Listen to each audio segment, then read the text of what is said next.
New tonight, we now know what caused the Babb Road Fire that decimated the towns of Malden and Pine City last September. A tree branch hit a power line. That's according to an investigative report just released today. And the Post Falls School District is giving it another try for a school levy in tonight's special election in Idaho after it failed just a few months ago. And we are tracking cold temperatures tonight, a freeze warning in effect. I'll have that and your forecast next.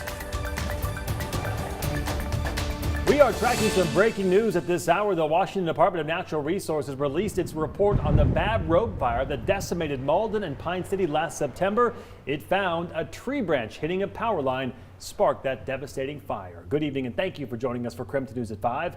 I'm Mark Hanrahan. Good to have you here. I'm Whitney Ward. We know that fire destroyed more than 120 homes, several businesses, and more than 90 other structures. So we want to get straight to KREM 2's Amanda Rowley for more on this new DNR report and its findings today. Amanda?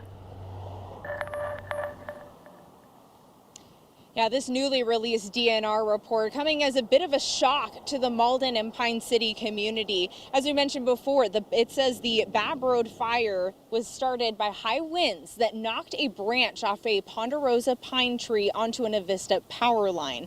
Now, the report says that specific tree actually showed several signs of stress before and after the fire. Now, I want to read you an opinion from that report from a DNR forest pathologist about that tree that started the fire. It says, "It is my opinion that because of the unusual configuration of this tree and its proximity to the power line, a closer inspection was warranted. A nearer inspection of the tree should have revealed the cut LBL ends and its previous failure and necessitated determination of the failure potential of the adjacent LBL implicated in starting the Babb Road Fire." In other words, what this is saying is this tree had a known history of decay and insect infestation. Now, one former Malden resident who lost their home in that Babb Road Fire shared her reaction to this report with me tonight. I mean, I guess I'm glad to know that it wasn't a person behind it, because, like, the first thing we heard was it was like a farmer in his field started the fire, and that was really upsetting to think, just like a poor decision to be going about your job on like such a windy day with such bad weather conditions that could like lead to so much like destruction and suffering. So something like a tree branch almost, I don't know, seems more like, you know, who can you really blame for that?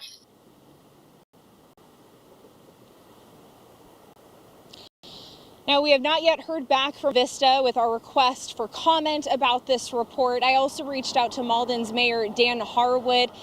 He asked to get a little more time to look over that report before he comes forward with a comment as well. Reporting from Avista tonight, Amanda Rowley, KREM 2 News. Amanda, thank you very much. And speaking of, 2020 was a record fire season in the Pacific Northwest with more than 812,000 acres burned in Washington state alone. And this year could be as bad, if not worse. Our unseasonably dry and warm spring has us headed into an earlier and longer fire season. Here in Spokane, our rainfall totals this year are alarmingly low, with Spokane receiving 3 inches less rain than average. Tonight in our 6 p.m. newscast, Tom Sherry will have your 2021 wildfire forecast. And another big story that we are tracking at this hour, the Post Falls School District ready to try again for that school levy in tonight's special election in Idaho. It actually failed during a special election just a few months ago in March. But now the district is trying again. Let's go live to our political reporter Casey Decker tonight. He's in Post Falls where he talked to the superintendent about what's different this time around. Casey? Well, Mark, Whitney, all across the inland Northwest earlier this year, we did see levies perform poorly compared to how they've historically performed, but they still mostly passed, except for right here in Post Falls where it failed. Now, I spoke with the superintendent and she says they're trying again only a couple months later because they don't believe that vote actually reflected how Post Falls voters feel. They believe it was more of a turnout issue than anything else. Historically, levies in Post Falls have usually passed with a vast majority of the vote, so when the returns came in March showing the levy had narrowly failed, it was a huge surprise. We were all shocked, really shocked. 33 votes, failed by 33 votes. So it was, we've enjoyed a great deal of support in this community for a very, very long time. And we've been very fiscally responsible with what we ask our patrons in the Post Falls community to pay to help support our schools. It was especially surprising because the district was actually asking voters to pay less than they did under the previous levy. The total amount of money to schools is the same, just under $5 million per year, but because there are more people in the district now, individual property tax payments would decrease.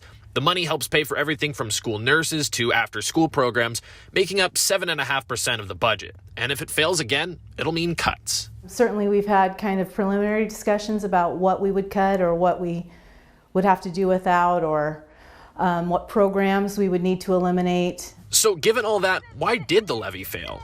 I think people got complacent. I think that our community thought, you know, it's always passed, it doesn't matter if I vote, and so some people just didn't get out and vote. And so now they realize that it is important, and hopefully everybody's headed to the polls today.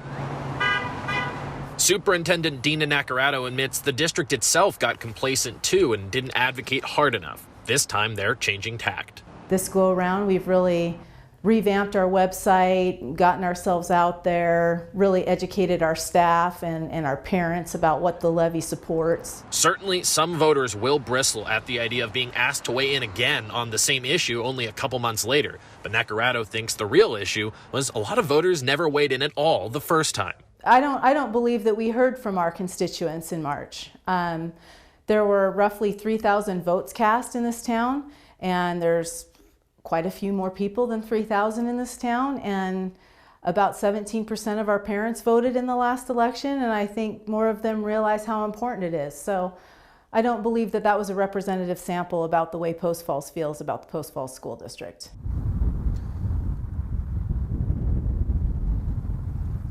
Meanwhile, at polling places here like Prairie View Elementary, lots of voters streaming in. These places are open until 8 p.m. We've seen a lot of activity here just over the last hour or so, so that's potentially good news for the district based on what the superintendent told me earlier today. We'll get the results probably a little after 8 p.m. This will be the first results anyway, but if it's anything like that last election, as close as it was, we may not get the final results for a little while longer. Reporting live in Post Falls tonight, Casey Decker, KREM 2 News. Keep tabs on that one, Casey. Thank you very much. In the meantime, our weather looking much different than it was just 48 hours ago. A freeze warning is in effect from 1 a.m. until 8 a.m. tomorrow. My mother-in-law and I are both not happy about this with our freshly planted flowers. Tom, what do we need to know as we kind of get ready for tomorrow and those cold, potentially cold temperatures? If I've got you and your mother-in-law on me, I'm going to make sure no damage happens. Yes, I'm going to do my very, very best. But the freeze warning, as you mentioned, that's what's in effect. Everywhere you see shaded in blue, and that includes portions of Spokane County. We really think that the coldest temperatures will be up in the northern valley, so up in north of downtown Spokane, north of the north side. Maybe as you get closer up towards Deer Park and the Chewelah area, Colville, all those areas are going to be, I think, a better chance. I'm looking for an overnight low tonight, dropping down into the upper 30s. It's 59 degrees right now, and the wind is blowing. We've had a peak wind gust today of 38 miles per hour. When you take a look at the satellite and radar picture, just a few showers up along the Canadian border and also into northern Idaho, but again, most of them to the north of the Spokane area. This is what we're looking for as far as peak wind gusts. I mentioned before, 38-mile-an-hour wind gust here in the Spokane area, 36 up in Deer Park, 39-mile-an-hour wind gust out towards Moses Lake. Here's a look at your day planner forecast, an overnight low of 38, so we're as Molly Hatchet would say, we're flirting with disaster here, folks, as we could get closer to freezing. Some of those, again, northern valleys may see temperatures get close to freezing tonight. 61 the expected high tomorrow. Then as we look at your weekend forecast, we're back into the low 70s with a slight chance of rain both Saturday and Sunday. I'll have a look at your 7-day forecast coming up in a few minutes. I guess this means, Tom, we got to cover our plants tonight, right? I think I'm going to have to do that. Like those tomato plants? All right, I guess so. Oh, well, thanks, Tom. All right, it's certainly a big day for counties who were in phase 2 of reopening. All Washington counties have moved on to phase 3. So what that move means for business owners who've been struggling to make it through the pandemic and the restrictions.